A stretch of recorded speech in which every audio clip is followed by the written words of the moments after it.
Nós estamos, neste momento, em todo o mundo, a ter qualquer coisa como 1/3 das capacidades que o 5G será capaz de suprir. Respeito em termos de investigação e de impacto, em termos europeus, tem sido interessante na perspectiva das comunicações. Mas a Europa não está nada bem. A Europa tem estratégia, mas tem que definir políticas e caminhos mais musculados para recuperar o atraso. Eu diria, ao prazo de 2 anos, em termos da capacidade de influenciar o que realmente será importante para a sociedade, eu vejo-nos muito mal parados. Faz falta aqui uma maior definição de políticas que coloquem esta área das comunicações no centro da atividade, da investigação e da inovação.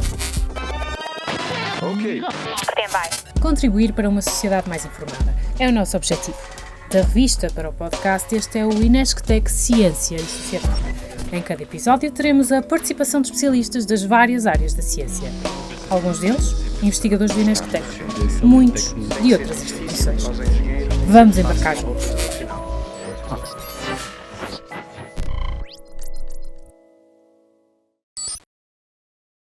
Olá, o meu nome é Joana e hoje vou guiar-vos num dos episódios da 3ª temporada do podcast Inesctec Ciência e Sociedade. Esta 3ª temporada será sobre comunicações na era pós-5G. O episódio de hoje será sobre o caminho para os 6G. Ao meu lado tenho Paula Viana, investigadora do Inesctec, instituição onde lidera a área de Tecnologias de Comunicação e Multimédia. É também professora coordenadora no Instituto Politécnico do Porto, é doutorada em Engenharia Eletrotécnica e de Computadores pela Universidade do Porto e no Inesctec tem sido responsável por vários projetos europeus e nacionais que envolvem parceiros que vão desde a indústria aos mídias à academia. Participa ainda frequentemente como perita da Comissão Europeia ou de organismos nacionais na avaliação de propostas de investigação. Os seus interesses de investigação centram-se na área dos sistemas de comunicação multimédia, visão por computador, gestão de conteúdos, aprendizagem máquina e sistemas de recomendação multimodal e conteúdos imersivos e interativos. Desde já agradeço o facto de ter aceitado este convite para moderar aqui comigo esta sessão. Muito obrigada. Olá, Joana, e muito obrigada por este convite. Compete-me a mim fazer aqui a apresentação dos nossos convidados, que têm um currículo brutal nesta área, portanto estou certa que vamos ter aqui uma conversa muito, muito interessante. Começo por apresentar os nossos convidados, Manuel Ricardo e Rui Aguiar. Obrigada pela presença. Eu vou começar por apresentar o Manuel Ricardo. Manuel Ricardo é atualmente diretor associado do Inesctec, onde já exerceu funções de administrador e é também professor catedrático na Faculdade de Engenharia da Universidade do Porto. Na FIOP é diretor do Departamento de Engenharia Eletrotécnica de Computadores, é a instituição onde se licenciou e se doutorou posteriormente no ramo das telecomunicações.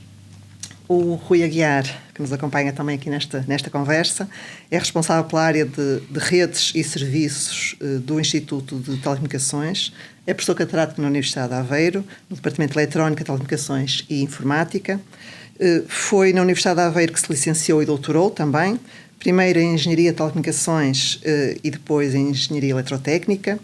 Já passou por várias instituições enquanto docente, destacamos aqui a Carnegie Mellon University nos Estados Unidos, a Universidade Federal de Uberlândia no Brasil e tem tido também um papel de conselheiro do governo português no que diz respeito às políticas públicas para o 5G. No passado. Faz parte do currículo. Ora, muito bem, muito obrigada novamente por terem aceitado. Se calhar vamos então começar a discussão e eu propunha que começássemos pelo fator atualidade, ok? E, portanto, é sabido que o 5G ainda não está implementado em todo o mundo, mas que isso também não tem sido um impedimento para que se iniciem as discussões à volta do 6G, como a próxima geração de redes móveis. Estima-se que esta comercialização possa ser viável, aliás, a partir de 2030. E sabemos também que a União Internacional de Telecomunicações, portanto, o organismo de standardização das Nações Unidas para as Tecnologias de Informação e Comunicação, quer definir uma visão do 6G até 2025, ou seja, até ao próximo ano. A minha pergunta é o que é que está em causa e explicarmos também, darmos aqui algum contexto sobre quais são as principais diferenças entre o 5G e o 6G em termos tecnológicos. Eu se calhar reforçava um pouco o que a Joana aqui também questiona, não é? E é porque é que estamos a ouvir já falar do 6G quando o 5G ainda não está na realidade completamente disponível à população toda e utilizado. Quais são as principais razões para isso, para esta sobreposição entre o 5G, o trabalho no 5G e no 6G, e as razões que razões é que estão a motivar já o pensamento, o usamento do 6G? E o que é que o cidadão comum verá de diferente entre estas duas versões? Okay, primeiro, muito obrigado pelo convite em participar neste podcast, com muito gosto. E eu temo que vai começar a minha resposta pela minha palavra favorita nos últimos tempos, que é dinheiro, dinheiro, dinheiro, não é? Ora bem, as pessoas não têm ideia de quanto custa uma rede de telecomunicações. Saiu recentemente um estudo, que foi esta semana, aliás, sobre o impacto de uma coisa aparentemente tão inócua como o bloqueio à Huawei em Portugal, que dá qualquer coisa como um custo para o país global de 1.000 milhões de euros. Uma rede, e estamos a falar, não é de criar a rede, é simplesmente impedir ou reduzir a competição. Uma rede de telecomunicações custa, num país como Portugal, largas centenas de milhões de euros. Estes investimentos são investimentos que são feitos a longa distância. O que significa que quando se muda estruturalmente a rede, que é o que acontece cada vez que a gente muda do 4G para o 5G ou para o 6G, temos de ter muita certeza de porque é que estamos a mudar e ter uma ideia de que vai haver um retorno financeiro apropriado. Isto decorre e é possível com um plano de desenvolvimento que é de muito longa duração. Esse plano dura cerca de 10 anos. E na realidade, eu acho interessante estarem a falar de 6G agora, porque quando um dos meus múltiplos cargos, eu estou envolvido na União Europeia em várias coisas, e uma das coisas que eu faço é contribuir para o plano de trabalho da investigação de telecomunicações. Há 4 anos que nós estamos a financiar a investigação para o 6G, ok? Com qualquer coisa como cerca de 130 milhões por ano. Posso dizer-vos, por exemplo, que há cerca de 6 anos a Finlândia começou a fazer a mesma coisa, não há 4, mas há 6, começou a Finlândia com 70 milhões de euros, e acho que neste momento, ao longo destes anos, já reforçou em qualquer coisa como 250 milhões de euros para a investigação na área. A Alemanha tem um investimento que entre os sistemas avançados de 5G e a investigação para o 6G, de qualquer coisa como 520 milhões de euros, começou há 2 anos. Portanto, todo mundo já está a investir na investigação para o 6G. E porquê? Porque agora mesmo, neste preciso momento, há alguns meses atrás, mas, enfim, este ano, começou-se a discutir formalmente a definição de quais são os requisitos que vão ser colocados no 6G, para depois começar a parte de normalização, para depois começar a parte de deployment, de implementação. Ora, entre o momento em que uma implementação, uma norma é concluída, até os equipamentos estarem disponíveis, são qualquer coisa como 18 meses, sendo otimista. E entre o momento em que os equipamentos estão disponíveis até eles poderem ir para o mercado, são qualquer coisa como mais 18 meses. Ou seja, 3 anos entre o fecho da norma e ela poder chegar ao utilizador. Se nós estamos a apontar para 30, mas depois é um processo, não é? Em 30 acontece tudo. 30, 31, 32, remover 3 anos, quer dizer que por 2029 temos que ter as normas fechadas. Para ter as normas fechadas leva cerca de 2 anos a haver um consenso mundial para se chegar a isso. Quer dizer que por 2027 temos que ter o começo desse consenso mundial. Para termos esse consenso mundial, quer dizer que para 2027 temos que saber o que é que estamos a fazer, o que significa que temos que ter a fase de requisitos concluída já com estudos preliminares por essa altura. O que quer dizer que agora estamos a definir e a tentar responder formalmente o que é que o 6G vai trazer de mais. Mas há muitos sonhos e muitas ideias do que poderá acontecer. Daqui a 1 ano, algumas dessas ideias vão cair, algumas dessas ideias vão andar para a frente. Mas eu se calhar já falei durante muito tempo, eu deixava o Manel e quero dizer qualquer coisa, não é? Pois disseste muito daquilo que é importante e essencial. De facto, as gerações coexistem no tempo, não é? Temos neste momento 5G a ser implementado. Em Portugal, por exemplo, a rede de acesso rádio, a parte de rádio, que vai servir os utilizadores, tem vindo a ser implementada a muito bom ritmo, cobrindo já a generalidade do território nacional. Mas aquilo que estamos a oferecer no 5G às pessoas ainda é uma espécie de 4G avançado. Portanto, a real potencialidade do 5G, que decorre, por exemplo, da facilidade de criação de redes virtuais e de customização da rede de forma a fazer redes para verticais, é algo que exige que componentes da rede, aquilo que nós chamamos de rede de core, tenham que ser instaladas e tenham que ter já tecnologia diferente daquela que têm hoje em dia. Portanto, o 5G, para atingir, digamos, o seu potencial completo, ainda tem uns anos pela frente. Portanto, isto vai requerer mais 3, 4, 5, 6 anos, até que aquilo que o 5G prometia possa começar a ser entregue às pessoas, aos utilizadores, e facilitar, enfim, digamos, prestar os serviços que são esperados, não é? É claro que em simultâneo é preciso começar a preparar o 6G, porque o 6G, antes de mais, tem que começar a ser investigado, não é? E depois, como muito bem dizia o Rui Aguiar, não é? Há que, nos órgãos de normalização, há que ser acordado, porque vamos lá ver, a evolução, a investigação nas telecomunicações e em qualquer outra área é uma coisa que se faz em contínuo, não é? Estes aspectos das gerações são mais ou menos coincidentes com pontos no tempo onde os intervenientes, os fabricantes, os operadores e outros interessados acordam num conjunto mínimo de funcionalidades com o objetivo depois de fazer com que equipamentos de operadores diferentes possam interoperar. Portanto, estes pontos de geração são basicamente instantes do tempo onde há um conjunto de funcionalidades pré-definidas que possam ser oferecidas e que permitam fazer com que um conjunto de operadores ou de fabricantes possam criar equipamentos interoperáveis.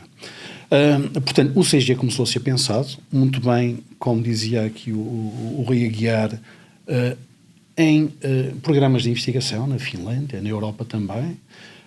Neste momento há já um primeiro acordo no ITU, na União Internacional de Telecomunicações, sobre aquilo que são os cenários de utilização e os requisitos da tecnologia. Há um conjunto de aspectos muito interessantes que poderemos abordar agora ou daqui a um bocadinho e que vale a pena... Mas, do ponto de vista tecnológico, existem grandes diferenças? Existem naturalmente grandes diferenças, não é? Há aspectos evolutivos e aspectos disruptivos. Aspectos evolutivos do 6G para o 5G, tal como estão pensados neste momento, estão, por exemplo, relacionados com os débitos maiores que vão ser entregues aos utilizadores. Uhum. Portanto, neste momento, quando se usa o 5G, um utilizador tem uma experiência de utilizar uma rede de 100 megabits por segundo. Não é?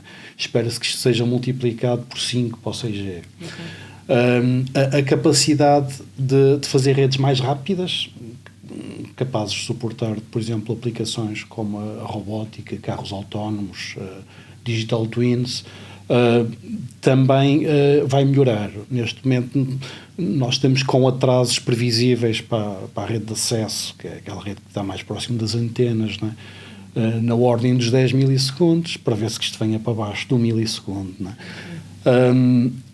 O número de dispositivos por quilómetro quadrado que pode ser coberto também vai aumentar substancialmente. Poderemos passar para os 100 milhões de dispositivos por quilómetro quadrado, que é uma coisa muito interessante. Mas depois há aspectos disruptivos também, se calhar esses até serão mais importantes do que estes evolutivos, não é?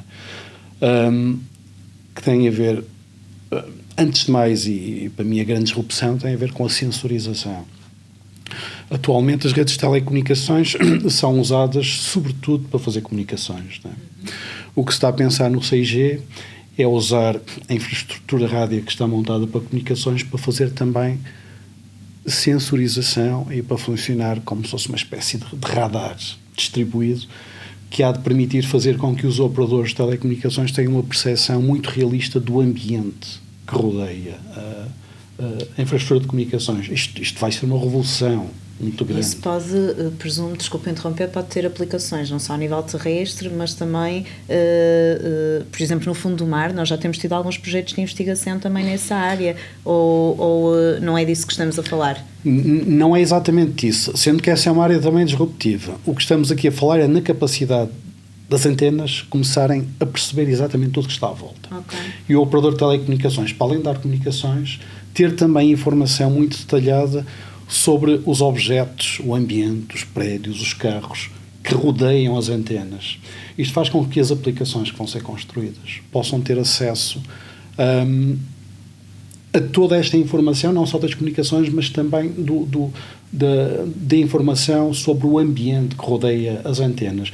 No fundo, eu acho que a revolução que se vai passar é parecida com aquela que aconteceu quando nos começaram a surgir os telemóveis com câmara. Uhum. Vocês lembram-se perfeitamente de termos telemóveis sem câmara e falávamos e mandávamos SMS, depois vieram os smartphones com câmara e as aplicações mudaram radicalmente. Hoje em dia nós usamos frequentemente a câmara integrada em aplicações para tirar uma foto que depois é processada com as aplicações. Portanto, a lógica das aplicações que usamos hoje em dia é muito diferente para melhor daquelas que tínhamos no passado.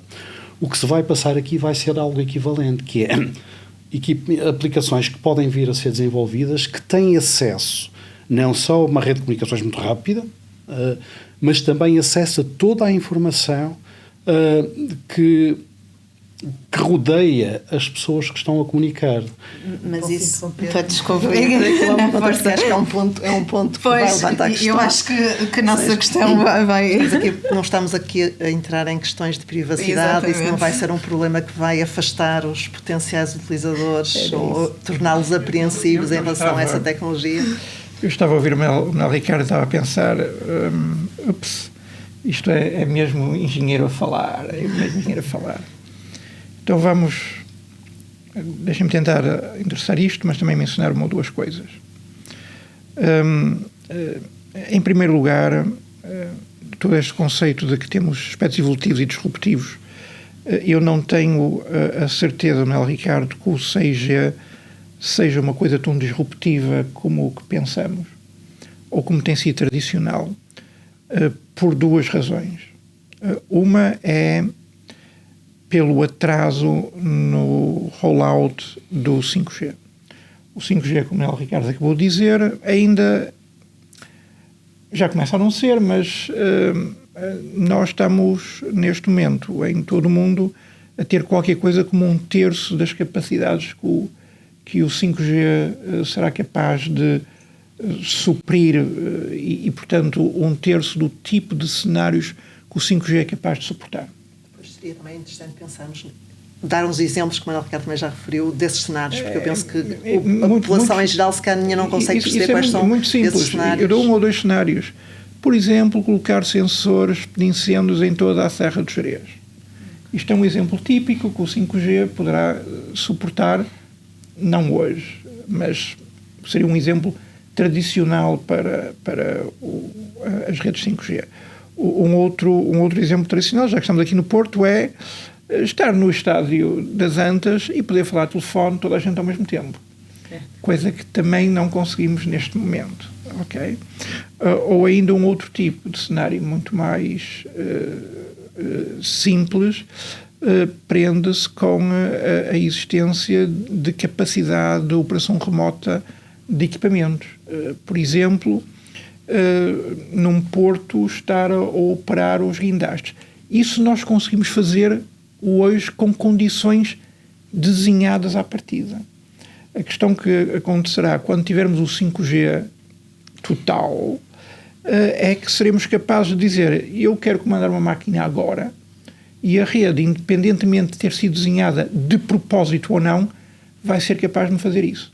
Portanto, isto são exemplos muito concretos do que o 5G já poderia ser capaz de fazer, mas que não é, porque basicamente os equipamentos ainda não estão capacitados para isto, e não estão capacitados para isto porque tudo isto custa muito dinheiro e, portanto, os operadores investem nas áreas onde sabem que têm retorno garantido.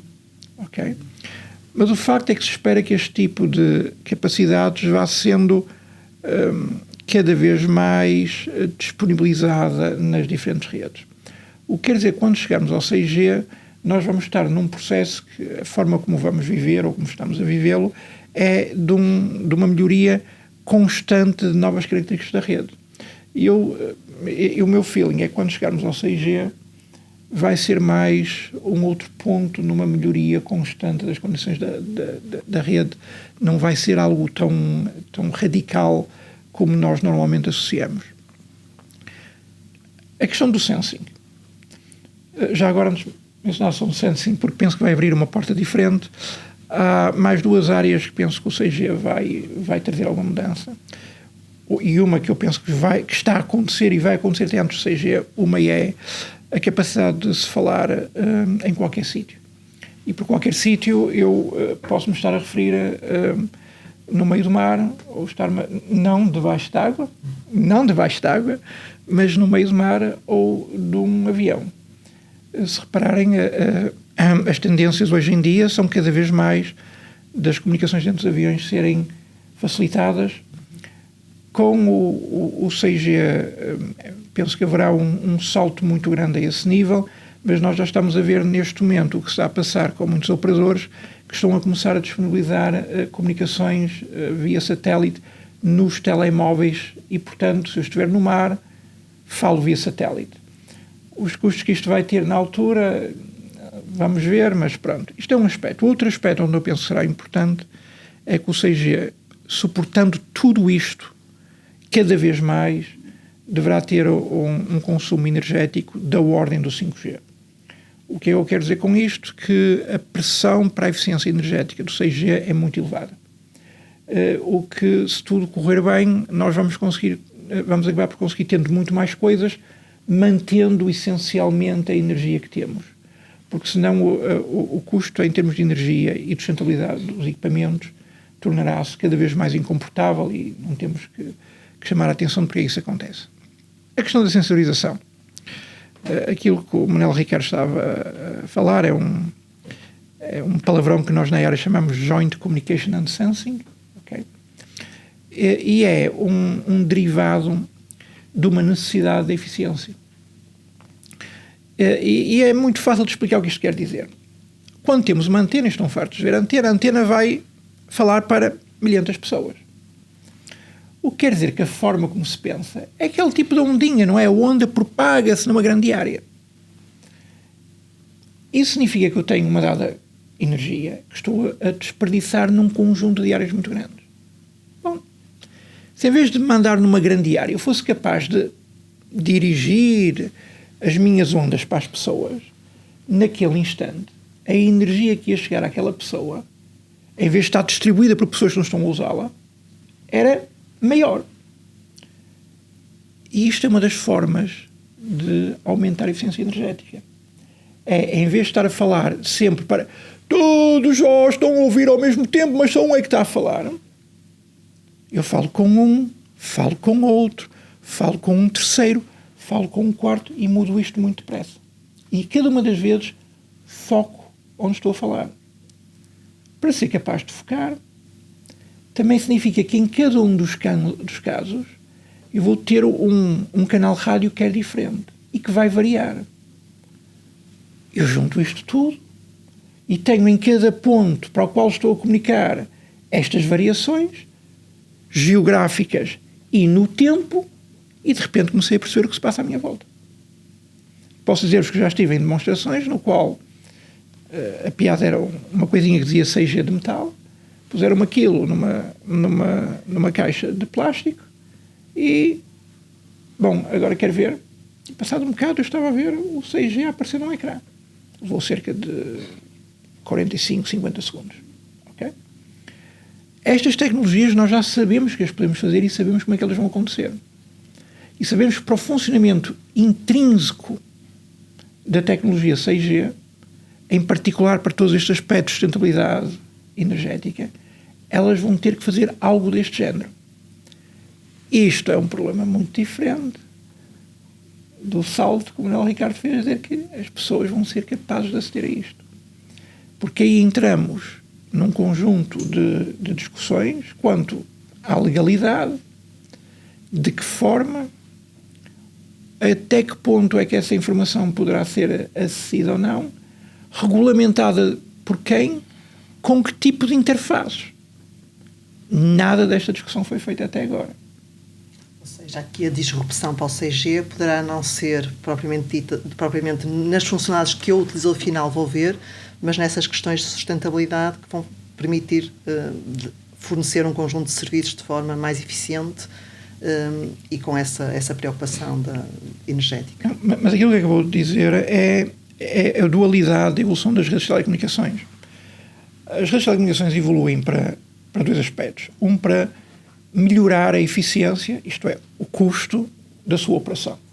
E o outro é para fornecer novos serviços.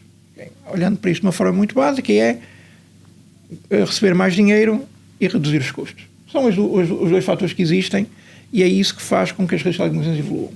O que se passa no 5G neste momento é que nós temos tecnologias que nos permitem reduzir os custos, e foi essas que foram para o mercado agora, para essencialmente o mesmo tipo de serviços que estamos habituados, que é a banda larga. Mas também temos tecnologias para reduzir os custos para novos tipos de serviços. Só que não há clientes. Até esses clientes aparecerem, até aparecer essas necessidades, algumas destas tecnologias não irão para o mercado. E com o 6G vai ser a mesma coisa. Portanto, há aqui um conjunto de problemas que se prende com estas tecnologias são caras, colocá-las no mercado é absolutamente disruptivo e essencial para a economia de um país, mas tem custos. Há pouco falava em verticais e eu queria só perguntar se nos podia explicar um bocadinho melhor, porque nós precisamos que para quem é da área é evidente o que são os verticais, mas para quem não é às vezes pode ser um bocadinho mais difícil e portanto queria só aqui pedir-lhe uma clarificação de no fundo a que é que se referia. Sim, é um jargão, é um termo muito usado nas telecomunicações e digamos que um vertical tipicamente está associado a uma área económica de atividade. Okay. Podemos ter um vertical da saúde, podemos ter um vertical ligado à indústria, podemos ter um vertical ligado aos transportes. E na perspectiva das telecomunicações, o que fazemos é olhar para cada uma destas áreas e tentar identificar os casos de comunicações, de utilização de uma rede de comunicações mais frequentes. E este conjunto de casos depois permitem-nos perceber, digamos, as necessidades de comunicação que os utilizadores desta área económica possam ter. O 5G e o 6G será assim seguramente também, acaba por ser uma tecnologia muito flexível, muito configurável e que nos permite, com alguma facilidade, criar redes bem adaptadas ao tipo de serviços, ao tipo de utilizações que vão ser feitas.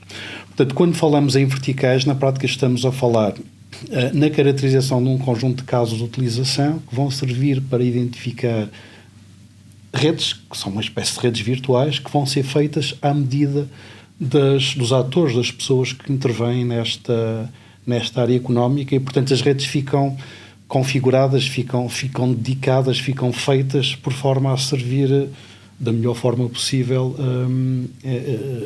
digamos, os utilizadores destes verticais. Por exemplo, no vertical da indústria, há aqui necessidade de fazer redes de comunicações que nos permitam servir máquinas, robôs, que possam ser alguma autonomia. Há necessidade, isto é uma coisa muito frequente também, de criar aquilo que nós chamamos de digital twins, que acaba por ser nada mais, nada menos que um simulador do ambiente fabril, por exemplo, mas que em tempo real acompanha o funcionamento da fábrica. Portanto, isto requer transferências de grandes quantidades de informação em tempo real, portanto, com atrasos muito baixos, e, portanto, isto faz com que as redes de telecomunicações que tenham que ser configuradas, por exemplo, que tenham que ser feitas para funcionar dentro de uma fábrica, tenham que ter características muito especiais. Portanto, no fundo, o vertical acaba por ser uma área para a qual se faz uma rede de telecomunicações dedicada, capaz de servir os casos de utilização mais relevantes daquela área de atividade. Okay. Se tu me des licença, eu acrescentava uma coisa. que é o facto que nós não pensamos normalmente nisso. Mas todos nós já estamos habituados à existência de múltiplas redes, só que não pensamos nisso. Já ouvimos falar em Portugal do Ciresp, já ouvimos falar do que se passa com as comunicações ferroviárias. Volta e meia aparecem notícias sobre isso. Bom, o que o 5G permitirá é uma coisa muito simples. E estas infraestruturas que neste momento são disjuntas, são separadas, são fisicamente infraestruturas separadas com tecnologias diferentes. Nós podemos começar a pensar, a ter no futuro, a mesma tecnologia base, que até pode ser implementada separadamente por questões comerciais ou por questões de responsabilidade, de segurança ou por qualquer outro tipo de razão, mas a tecnologia base ser a mesma, ou em muitos casos, ser partilhado com uma coisa como o Ricardo falou há pouco, que é um fatiamento das redes, de tal forma que eu digo, nesta zona tenho um bocado da minha rede que é para os serviços de emergência, tenho um bocado da minha rede que é para os ferroviários e tenho aqui um bocado da minha rede que é para as pessoas que gostam de jogar jogos em casa. E com o 5G permitir-me-á já fazer isso. Não hoje. É uma das tais características do 5G que eu disse que nós ainda não estávamos lá porque o mercado também não existia. E porquê é que o mercado não existe? Porque há tecnologias ligadas em todas estas redes, que, portanto, todas elas também são muito caras e, portanto, estamos a falar de que todas estas redes também têm que evoluir. Tudo isto são investimentos muito longos. Portanto, tem que haver uma mudança na sociedade ao mesmo tempo que há um aumento das capacidades do 5G e o processo vai manter-se para o 6G. Já percebemos um bocadinho estas questões todas à volta desta tecnologia de comunicações e agora pensando aqui, estamos aqui a falar 4 portugueses, qual é o papel que papel é que Portugal tem tido teve ou está a ter e vai ter em termos de como player nesta área da criação destas novas tecnologias? Temos um papel relevante, somos membros ativos no desenvolvimento desta investigação e depois normalização também que já falamos, e depois a implementação destes sistemas. E se pudessem dar exemplos concretos também, quer do Inesctec, quer do IT, não é? no papel que têm nessa transformação. Bom, isto é um pouco sentido que estou a falar em causa própria, não é? Ora bem,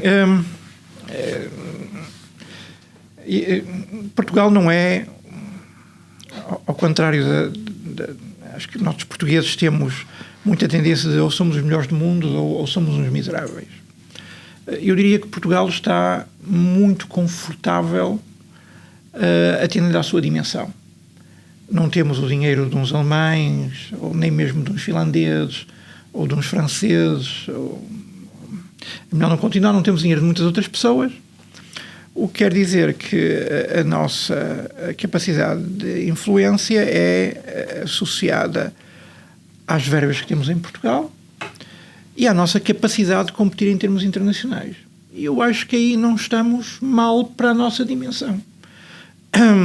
Nós somos presença assídua nos projetos internacionais que são financiados. A competição é dura. Acho que quer o Inesc, quer nós já lideramos alguns desses projetos e, portanto, mais um fator a salientar. Eu já que estou a falar em causa própria, o IT, e em particular o meu grupo, está neste momento envolvido em 5 projetos europeus, o que é, não nos podemos queixar, basicamente é isso. Temos, eu ainda no outro dia reparei que o Inesctec estava... Falas Inesctec, falas sobre isso. Mas em termos de presença internacional, eu lidero uma coisa chamada Networld Europe, que é uma associação que tenta, de alguma forma, exprimir a voz da comunidade de comunicações na Europa. Estou muito envolvido na escrita do programa quadro de comunicações. Há pessoas não do Inesctec, mas do Inesc, o Luís, que está envolvido numa organização anual de um evento de referência na Europa sobre o assunto. Portanto, não sendo os melhores do mundo, eu diria que somos bem portugueses no sentido de, com a prata da casa, conseguimos fazer muito boa figura. Seria o meu somar tudo isto. Depois podemos dizer algumas das coisas que podemos fazer e que estamos a fazer, mas se calhar como grande deixava de falar do Inés. Sim, também tens muito a dizer. Eu gostava de pegar nisto noutra perspectiva. Tem a ver com o papel da Europa do mundo, que me preocupa muito. Neste momento, os asiáticos e os americanos, nesta área das telecomunicações, estão a ter papéis muito relevantes e crescimentos grandes, muito mais que a Europa. A China, no desenvolvimento do 5G e do 6G, nomeadamente a Huawei e um conjunto de outras fábricas que andam ali à volta, que têm ganho predominância e têm fatias muito relevantes de mercado. Nos asiáticos ainda temos os fabricantes de smartphones que têm tido também cotas de mercado muito, muito elevadas. Os americanos também estão muito bem nas redes não terrestres, esta rede de satélites de baixa altitude do Elon Musk tem vindo a crescer e há outras iniciativas que estão em curso. Tem também o domínio dos sistemas operativos dos smartphones. E com estes aspectos de softwareização da rede e de redes cada vez mais abertas, a probabilidade deles entrarem cada vez mais em profundidade é grande. Os europeus neste momento têm dois grandes players, que é a Nokia e a Ericsson, que têm vindo a perder cota de mercado. Dito isto, é claro que a Europa continua a fazer o seu trabalho e tem estratégias muito bem definidas de investigação, de inovação. Vai caminhando lentamente, mas do ponto de vista estratégico com um caminho bem definido. E aí eu reforço aquilo que o Rui Aguiar dizia, que é nós dentro da estratégia europeia estamos bem. Estamos representados quer nos organismos de investigação, quer de normalização. A nossa indústria nacional não é muito forte. Portanto, sob esse ponto de vista, há muito espaço para melhoria e digamos também que a estratégia do governo não tem sido nos últimos anos, ou dos governos, a melhor para o apoio desta área que é estratégica. Para no PRR não houve financiamento explícito para a área das telecomunicações. Temos feito alguma coisa, mas como subprodutos de outras áreas. Portanto, esta não foi considerada uma área relevante, erradamente, do meu ponto de vista. Mas, portanto, nas áreas mais estratégicas e de investigação temos tido um papel que, do meu ponto de vista, é interessante em termos europeus. Como o Rui dizia, o Inés, que tem também um conjunto de projetos europeus. Lideramos 2 grandes projetos europeus. Num deles trabalhamos precisamente estes aspectos de combinação das comunicações com a sensorização, com a visão computacional também. Né? Este é um aspecto muito importante nas redes do futuro, que tem a ver com a integração da inteligência artificial nas redes de próxima geração e, portanto, isto passa por recolher dados de várias fontes, combiná-los, tirar partido deles para fazer melhores comunicações e melhor sensing. Portanto, aí lideramos consórcios, um consórcio europeu muito grande. Temos também a liderança num outro projeto em que estamos a fazer desenvolvimento rádio e desenvolvimento daquilo que nós chamamos de superfícies refletoras, espelhos de rádio. E digamos que o grupo de comunicações, que é um grupo grande, temos mais de 120 pessoas a trabalhar nesta área no INESC, né? está fortemente envolvido, aliás, sem mais capacidade de fazer trabalho nestas áreas e, portanto, sob esse ponto de vista, eu acho que o INESC está muito bem integrado e tem vindo a contribuir para a estratégia europeia. E se combinarmos os vários grupos de investigação que temos no país, infelizmente os grupos são grandes, estão dispersos pelo território, são inclusivamente coesos, né? Verificamos que o que temos feito em termos de investigação e de impacto em termos europeus tem sido interessante na perspectiva das comunicações. Mas a Europa não está nada bem. A Europa tem estratégia, mas tem que definir políticas e caminhos mais musculados para recuperar o atraso que se tem vindo. Burocracia? Não, eu se calhar acrescentava uma coisa ao que o Manuel Ricardo disse, já que ele entrou na história das políticas nacionais e europeias. A Europa identificou claramente 3 áreas em que é deficitária. A inteligência artificial, os semicondutores e os hyperscalers, portanto, a computação na nuvem. E tem estado a fazer o lançamento de iniciativas para tentar colmatar algumas dessas falhas. Não tenho que falar da iniciativa do Chip Act, que penso que é muito conhecida. Estamos sempre a falar de iniciativas que são muito dinheiro. O problema dessas iniciativas, e da razão pela qual precisam de muito dinheiro, é porque estamos a falar a uma mudança do que é o paradigma económico na Europa, que se desindustrializou. E, portanto, isso tem que se recomeçar. E não é nada fácil.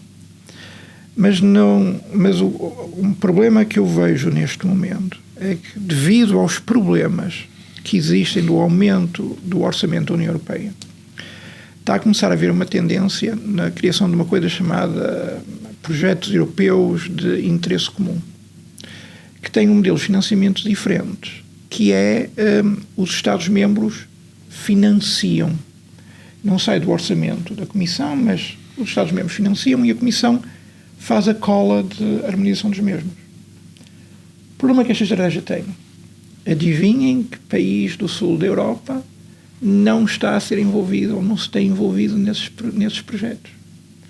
O que quer dizer que toda a área de cloud, por exemplo, no qual já há um projeto de 1,2 mil milhões distribuídos, começou por 7 países e agora tem 12, Portugal não está lá.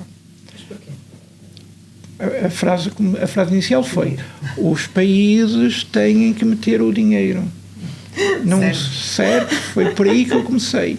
Mas, por muito pouco que fosse, para mim é neste momento preocupante verificar que estas coisas que se chamam IP6, estão a haver várias. E que o governo português está consciente mesmo de não ver o governo português preocupado em tentar ter, nem que fosse uma pequena parcela, para nós podermos fazer o chip-in e basicamente envolvermos nesses grandes grupos. Porque enquanto que no financiamento que vem diretamente da União Europeia nós podemos criar-nos e articularmos, neste tipo de financiamento é preciso que os países se cheguem à frente primeiro. Ora, nós ainda não temos o cartão de entrada para os mesmos. E isto é algo que me preocupa, porque esta tendência na cloud eu estou a ver a ser refletida, por exemplo, em coisas como o Edge. Quer fazer uma coisa semelhante na Edge. Agora vê, 1,2 milhões na cloud e qualquer coisa semelhante na Edge, em que Portugal não estará envolvido.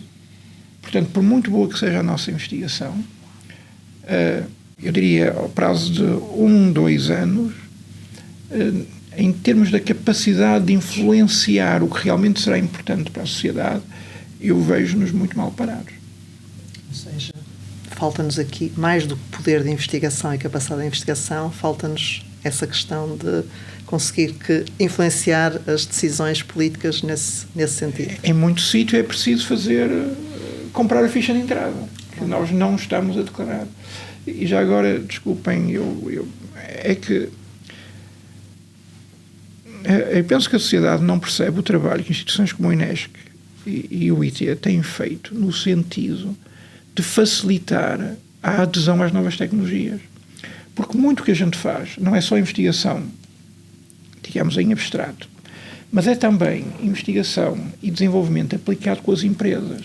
E quando falamos de coisas como o 5G, em que eu disse que havia mudanças que têm a decorrer, mas que não há esse tipo de clientes, tudo isso passa por um processo no qual é preciso chegar às empresas ou às diferentes instituições, ou ao vertical da saúde, ou ao vertical ferroviário, ou ao vertical da indústria, e falar com eles, experimentar com eles e demonstrar como aquele tipo de capacidade tecnológica de comunicação lhes pode ser útil especificamente para o tipo de atividades que eles têm. E nós temos feito, penso que posso falar pelos dois, não é? Temos feito esse esforço. Em Aveiro temos um conjunto de testbeds para isso.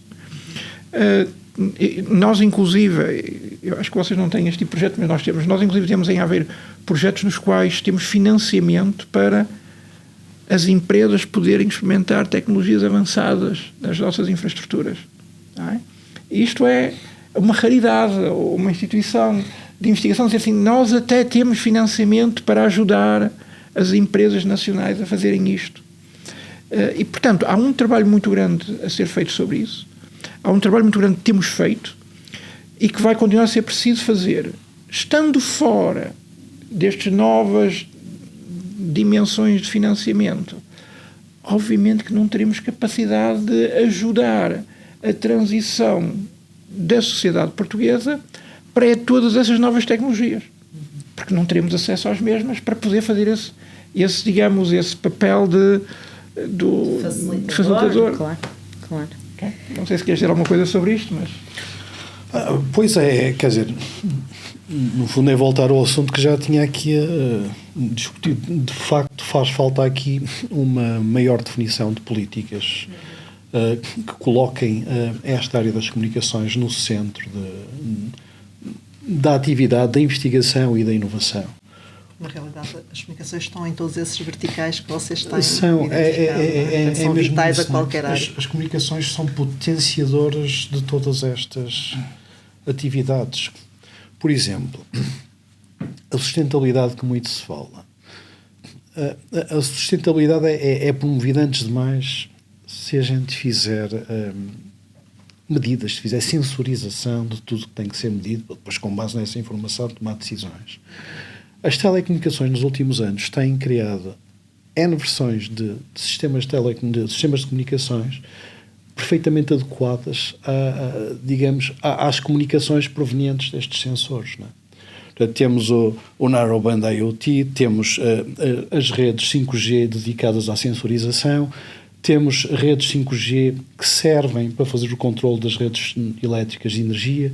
Portanto, há todo um conjunto de tecnologias que foram desenvolvidas com o objetivo de facilitar a recolha de informação proveniente de sensores. E este é um exemplo apenas. Portanto, há N exemplos de situações que demonstram como o valor das comunicações é muito grande e, portanto, sem as comunicações, sem um reforço, sem um impacto muito grande das comunicações, dificilmente conseguiríamos fazer com que outras áreas de atividade atinjam os seus objetivos. Portanto, é central que se definam políticas e estratégias que coloquem as telecomunicações no centro. Não é? E alguns dos exemplos que deu, no que diz respeito às políticas públicas, do que diz respeito à parte da energia, são também temas que nós estamos a debater noutros episódios desta temporada. Se calhar fechávamos e, correndo o risco de receber um não redondo nesta questão que nós tínhamos aqui preparada e tendo em conta tudo aquilo que nós falamos até agora, não é? Eu vou lê-la, de qualquer forma, está bem? Porque nós gostávamos de ter isto gravado. Se voltarmos a gravar um episódio destes daqui a 2 anos, nós podemos perguntar-vos sobre a tónica já está centrada no 7G ou vamos estar a fazer um episódio agora sobre 6G? Porque o caminho é longo. Eu posso dar uma resposta clara a isso. Daqui a 2 anos nós estaremos a fazer um episódio que estará a discutir que passos fazer para facilitar a introdução do 6G e que investigação estamos a fazer para depois do 6G. Excelente. Alguma coisa a acrescentar? Eu posso dizer que a investigação nas telecomunicações se faz em contínuo. Uhum. Estes pontos de normalização são pontos onde os vários intervenientes acertam as funcionalidades que querem ter ativas para permitir a interoperação dos equipamentos. Eu já tinha dito isto ao bocado. Não é? Portanto, relativamente a este processo de normalização que teremos daqui a 2 anos é uma melhor definição dos objetivos e começar a perceber como é que algumas destas funções novas que vão surgir vão começar a ser implementadas. Não é? Portanto, eu diria que em termos de normalização, no work plan de normalização, estaremos no 6G, mas a investigação, os resultados, as inovações associadas às comunicações vão surgindo em contínuo e vão sendo incorporadas nos equipamentos, não é? Eu queria agradecer-vos a todos a presença, agradecer a clarificação, a forma tão clara e tão exemplificativa como falamos deste tema, porque sem dúvida que conduzindo conversas assim é que nós contribuímos para uma população mais informada sobre ciência e tecnologia, e agradecer a todos que nos ouviram e àqueles que também viram mais um episódio desta temporada do podcast Inesctec Ciência e Sociedade. Obrigada. Obrigado. Muito obrigado.